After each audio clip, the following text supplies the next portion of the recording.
यो जाडोमा तातो एकदमै मिठो चिकन रोस्ट खान कसलाई चाहिँ मन पर्दैन होला त। आउनुहोस् है, आज हामी एकदमै मिठो चिकन रोस्ट बनाऊँ।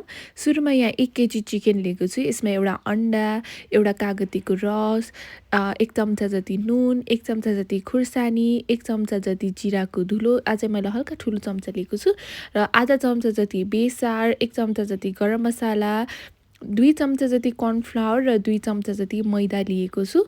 र यति हालिसकेपछि राम्रोसँग मिक्स गर्ने यसलाई। पछि चाहिँ यसलाई अब तातो तेलमा मजाले डिप फ्राई गर्नुपर्छ।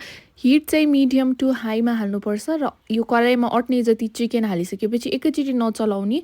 एउटा पार्ट ब्राउन भयो अब हजुरहरूले पनि ट्राई गर्नुहोला, एकदमै मिठो बन्छ। र follow for more recipes. Thank you.